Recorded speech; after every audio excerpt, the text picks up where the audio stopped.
president wangu semunyika yedu yeZimbabwe yakasununguka.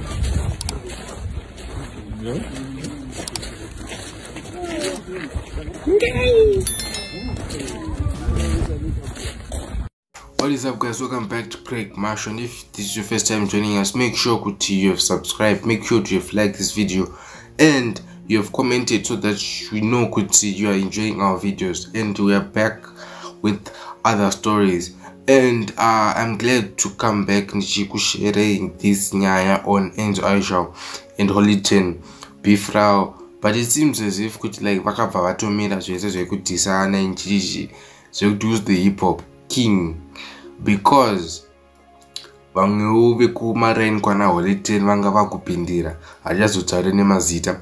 But then apa vada kuratidza video tichitaura nezva Enzo Aisha naHollyton.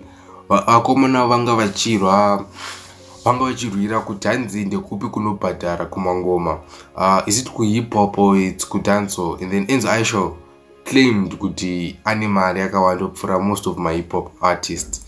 Inanga ipapo parevenue yavo inanga handiziye, but kana muine clue comment down pasi apa. So zvatitoziva inini ndechekuti like Hollyton akambotaura like paakabuda song yekuti koma kuita sei, akataura hake kuti he's not in the hip hop game for money, but then he's in it for just being in it. So I'm going to show you video ra Hollyton vachidiscuss about this money issue. Vachitaura ndekupi cheko kune mari yakawanda, is it ku hip hop or kuzimdanso. But then I think kuti kuzimdanso, because Enzo Aisha ane mota 3. Okay, guys, ataure nezvinhu zvawanazvo. But anyway, video yacho iro, tell us what you think in my comment down below, and make sure kuti wasubscribe kana usati wasubscribe, because it means a lot.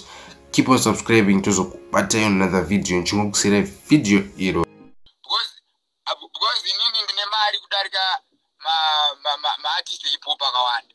Variko vanozongondidarikawo because anoti mazhit, but iri mari yekubhadharwa nemangoma nemusic vakawanda vandinodarika. Because kudhanso isusu taratasa mukuru wedu wedhanso cheche ane mari inotooneka kuti imari kwenyu taada kutsvaga kuhip hop kuti anaye mari mukuru wenyu ndiani, munotaura animi inonataura winkiti winganayo aiwa mgoma vane masimu saiwo